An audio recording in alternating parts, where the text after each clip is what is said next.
Good morning, friends. The Ministry of Home Affairs of the Government of India, it has issued an advisory or directive to all the states,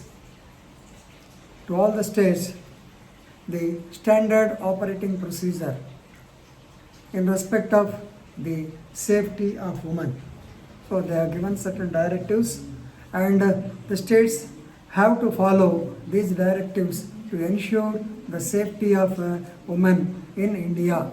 Of course, it's all because of the incident of Hathras in UP, where a woman of 19 years age, so she was allegedly subjected to gang rape and murder, and where the police claimed that no rape has been taken place. All these things were discussed. Anyway, maybe in my opinion, in view of that incident, once again the center has given directives to all the states to follow the same scrupulously.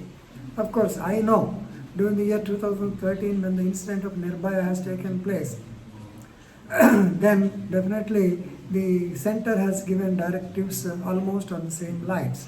Now let us discuss the guidelines issued by the Ministry of Home Affairs one by one. Actually, the Ministry of Home Affairs emphasized on the need of recording the dying declaration.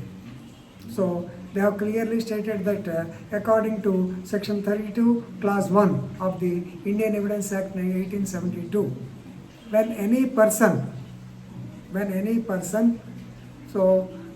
tells anything, when any person gives a statement either in writing or oral, when any statement is made by any person regarding the cause of death or the circumstances which led to the death, if he gives a statement before his death, definitely it has to be recorded, and it has got its own importance because it is treated as dying declaration. It is against to the hearsay evidence. Normally in evidence, hearsay is not at all admissible, but still if a dying declaration is made, it is admissible in the court of law, since the person cannot be brought back. When a dead person, he cannot be brought back. When a person who is totally injured and is not able to move from bed, his evidence is also taken as a dying declaration. When there is no possibility of getting him from other states, it is also declared as dying declaration. So Section 32 makes relevant all types of such statements. Of course, let us confine to the statement by a dead person. So a person who is about to die, normally the concept behind it is the truth lies on the lips of the dying person. That means a dying person will not speak lies. That is the essence. That's why Section 32 is most important.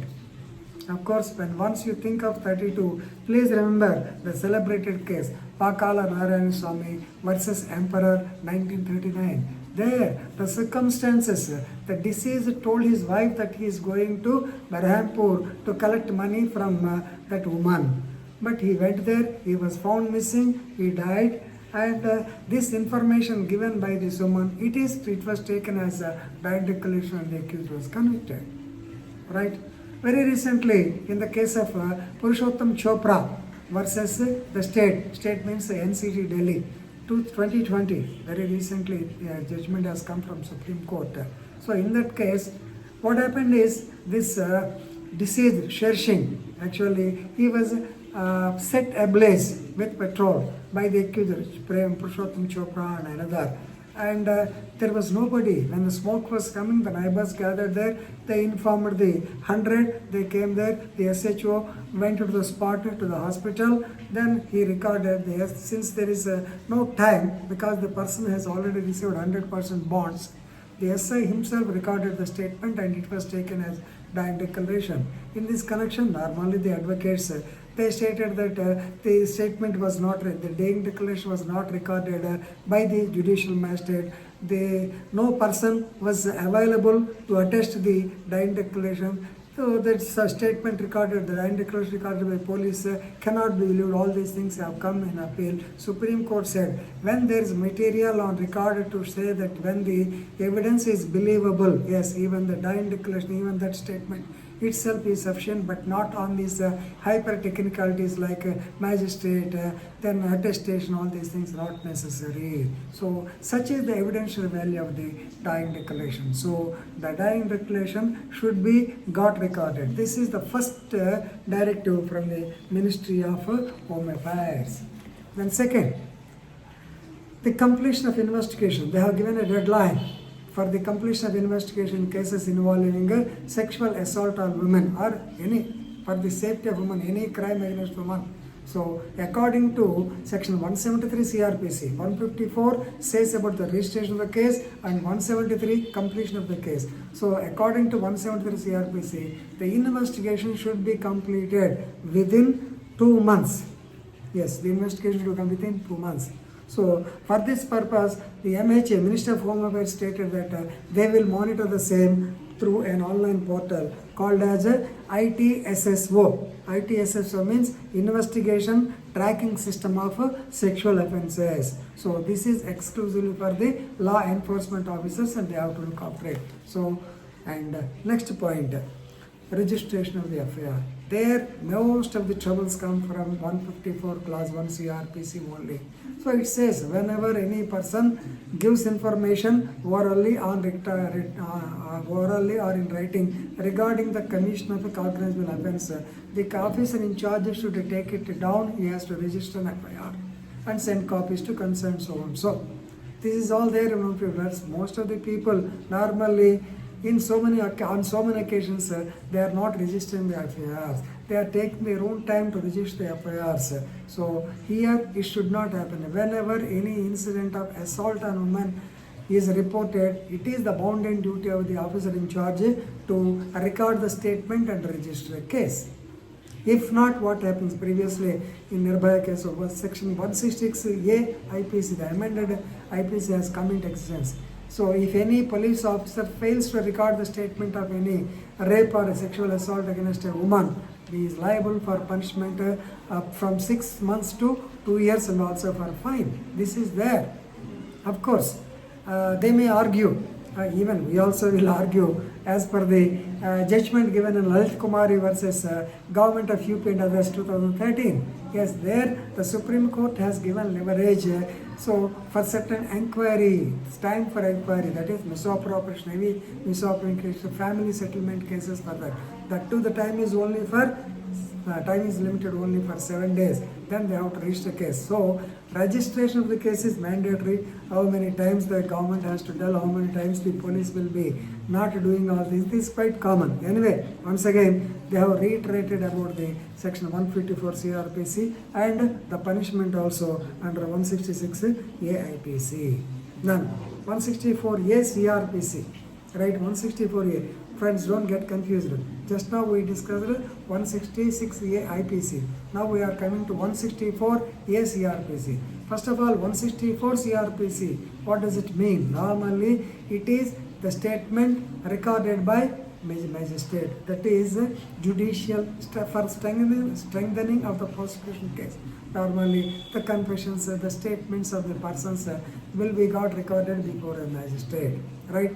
164A CRPC. So the victim shall be examined. Victim shall be examined by the registered medical practitioner with her consent within 24 hours of the report of the incident or whenever the eligible incident of sexual assault comes to the notice.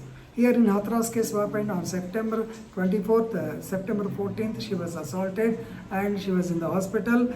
Of course, her tongue was also mutilated. On September 22nd, while in the hospital, JS Medical College Hospital, she disclosed that she was subjected to rape by 4 persons of her village. So on 22nd, so by 23rd, they should get her examined medically. That is what 164A CRPC says. Of course, 50, 53A, 54A, you know. So an accused person should be produced to the magistrate. An accused person can be produced at the request of police officer. An accused person can be produced before the that medical officer at his own request. All these things are there. A rape accused should be produced, got examined. All these things are there right from 53, 53A, 54A, all these things. But here 164A CRP says about the medical examination of the victim. And another instruction is regarding the collection, preservation and transportation of the evidence. This is more important. The forensics laboratory always gives instructions and it is called as a chain of evidence. There should be that link, the chain should not be disturbed. What happens is, suppose normally you may be hearing, the medical officer after conducting the examination, he will preserve certain materials like a viscera or something. Then immediately they should bottle the same, he should affix his seal. Later they should be sent to the forensics laboratory. They have to open the same, they have to conduct the examination and then they have to give opinion. In between if something happens, it so happened, in my case what happened, this constable at the time, FSL was in Hyderabad, the constable took the bottles, he kept them on the carriage of the bus, and the bus was involved in an accident and they have been totally broken. We can't do anything. So chain of evidence is more important, right? So they should be handled so carefully, right? Then collection kits. The Ministry of Home Affairs stated that the government has already, actually they are providing sexual assault evidence collection kits, SACC, sexual assault evidence collection kits. So definitely all the investigating officers, they have to carry the kits and they have to collect all the evidence so that they may not be disturbed, they may not be stolen. Just now accident example I have given you. Alright, such things should not happen. So they have to collect the evidence, they have to send to the FSL, immediately get the report. Of course, nowadays regional forensics laboratories have also come into existence. So it's very easy to get the report, and with all these things, if the police officers follow the things, then delivery of criminal justice system, yesterday I told you, that will be very effective. There is a chance for the accused to get conviction, unless of course the police officers have to keep it in mind and they have to follow the instructions in letter and spirit. Otherwise we can't help, same things will be happening, right? So anyway, these are the good guidelines, good directives given by the Ministry of Home Affairs. If you want to see the directions, please refer to MHA file number 15011 15011/190/2020/SC-ST/W, that is Women Safety Wing, right? So that's all for this day. Please remember, the directions are very good. They will be useful both the police and also for the advocates also. Thank you very much.